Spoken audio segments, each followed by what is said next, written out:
nós vamos falar especificamente sobre TDAH, ou seja, transtorno de déficit de atenção e hiperatividade. Talvez esse seja um dos transtornos mais difícil de se explicar. Não é? Por quê? Porque ele envolve várias coisas num transtorno só. Né? Várias nuances muito específicas que faz de uma sigla TDAH uma sigla bem complicadazinha de se explicar, porque a gente vai falar de um déficit, que é um déficit de atenção, mas que também é um déficit de hiperatividade, e que muitas vezes eles caminham juntos e muitas vezes eles caminham separados. E o nosso grande desafio essa noite é a gente desvendar isso da forma mais fácil possível, e eu vou tentar fazer isso para que vocês saiam entendendo essas peculiaridades de um transtorno que é tão confundido pela população. O transtorno de déficit de atenção e hiperatividade, ele já caminhou por vários nomes. Vocês sabiam disso? Transtorno de déficit de atenção e hiperatividade, antigamente, há um bom tempo atrás, ele era chamado de disfunção cerebral mínima. Observe, eu vou falar isso para que vocês possam entender a evolução que houve no entendimento médico sobre o TDAH. Ele era chamado de disfunção cerebral mínima. Mais tarde, ele passou a se chamar de síndrome infantil da hiperatividade. Certo? Síndrome infantil da hiperatividade. Então vocês já percebem que nem o nome disfunção cerebral mínima, nem o nome síndrome infantil da hiperatividade, nenhum desses nomes, vocês guardem isso, vai contemplar exatamente o que o TDAH hoje contempla. Né? Então observe, o que é que a gente vai perceber? Primeiro, né? Nos anos 70, veio o reconhecimento da ausência de controle dos impulsos e do componente déficit de atenção. Então, até então, todas as vezes que se falava de síndrome de infantil de hiperatividade, só se falava do aspecto hiperativo. Tudo era porque a pessoa era hiperativa. Mas e quando a pessoa não era necessariamente hiperativa, mas tinha um déficit de atenção muito grande? Como é que isso se encaixava? Né? Então aí começou a se perceber, a partir dos anos 70, 1970, que havia um componente de déficit de atenção. Não só de hiperatividade, mas começava a ter um componente de déficit de atenção.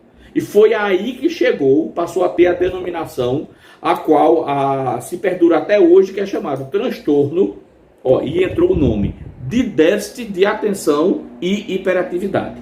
Então isso trouxe, isso pode parecer simples, né, gente? Mas isso não é simples.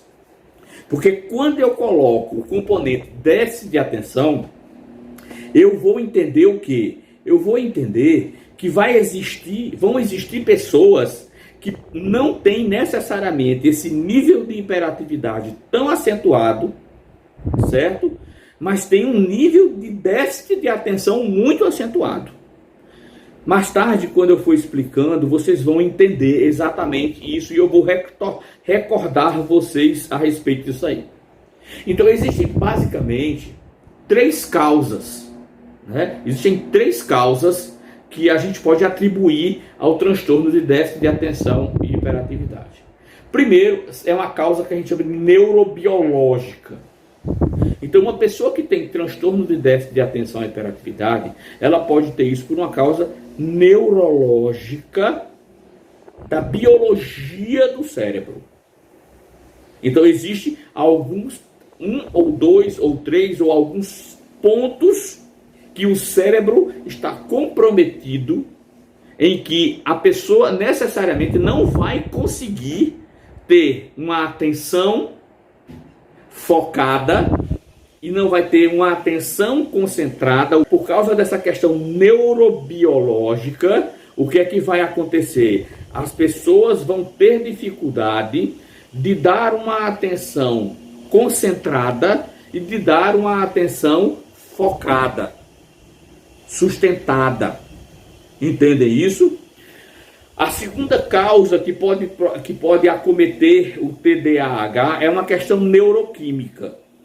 Ou seja, existe comprometimento na produção de neurotransmissores e alguns hormônios específicos que faz com que essa pessoa tenha uma agitação além da conta.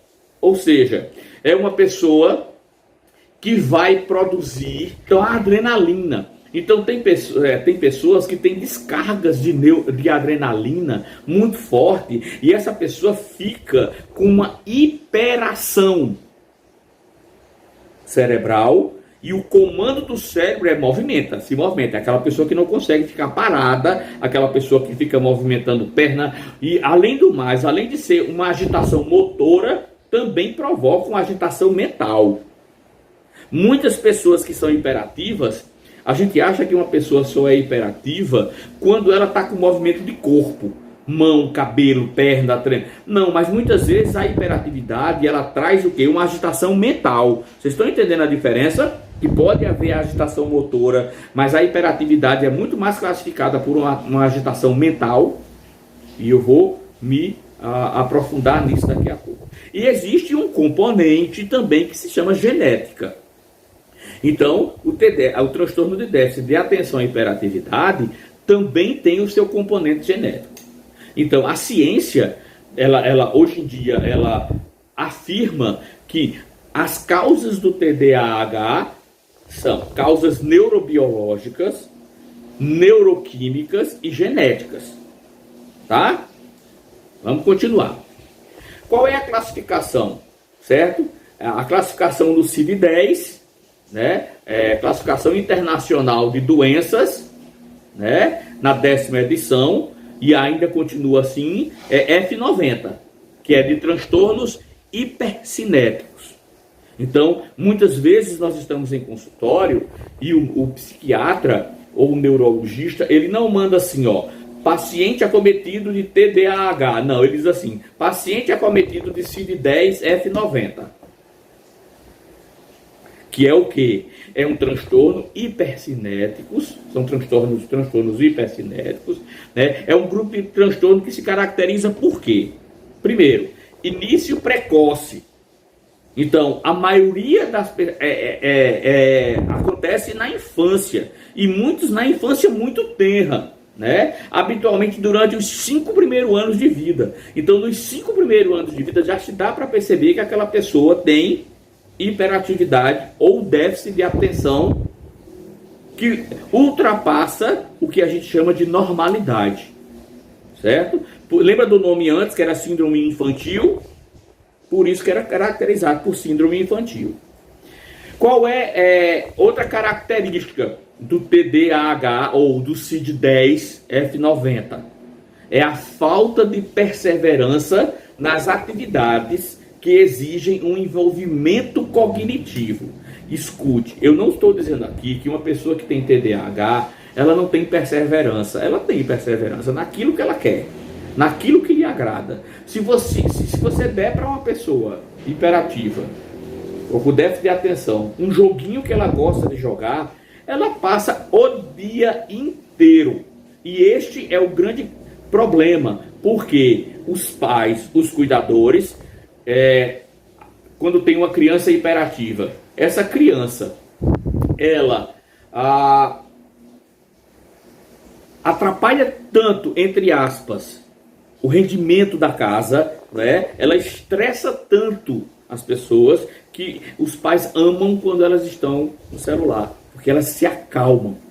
Então, elas têm perseverança, mas na atividade que ela gosta. Mas em outras atividades que exigem um nível de cognição elaborada, veja bem, um nível de cognição elaborada, essa pessoa vai demonstrar o quê? Ela vai demonstrar uma inquietude muito grande, e além dessa inquietude, ela vai demonstrar uma falta de condições de se manter focada. O que é que vai acontecer? O que é que vai acontecer em seguida? Uma tendência a passar de uma atividade para outra sem acabar nenhuma. Entenda, muitas pessoas confundem TDAH com procrastinação. A pessoa que tem TDAH, ela vem a procrastinação talvez por comorbidade, mas o que acontece no TDAH é que esta pessoa, por causa do déficit de atenção, ou por causa da hiperatividade, ou por causa das duas coisas juntas, ela vai ter uma tendência de ficar passando de uma atividade para outra, sem acabar nenhuma atividade que ela faz. Um verdadeiro exemplo disso, sabe o que é? Arrumar a casa. Começa a arrumar o quarto. Aí pega as coisas e começa a arrumar. Aí de repente vê no quarto um pano que é da cozinha. Aí vai para a cozinha e chega na cozinha e começa a limpar a cozinha, mas deixou o quarto pela metade. Aí arruma uma parte da cozinha e vai para a sala e arruma uma parte da sala. Então quando essa pessoa olha, tá toda a casa feita um pouquinho em cada cômodo, mas nada está terminado.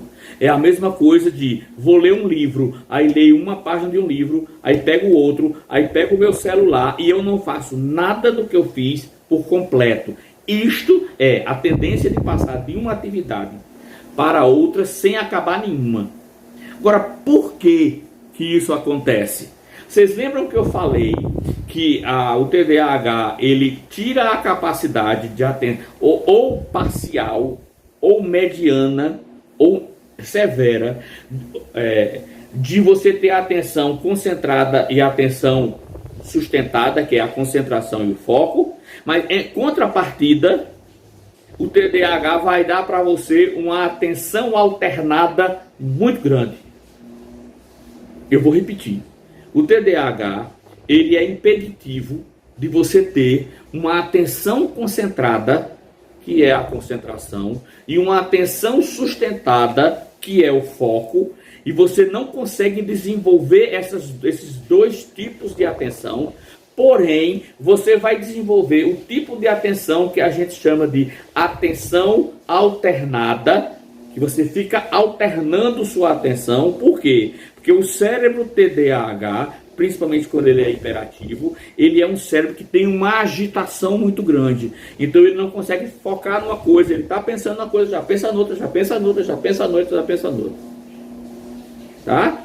Então, uma tendência a passar de uma atividade a outra sem acabar nenhuma, associadas a uma atividade global de desorganizada, incoordenada e excessiva.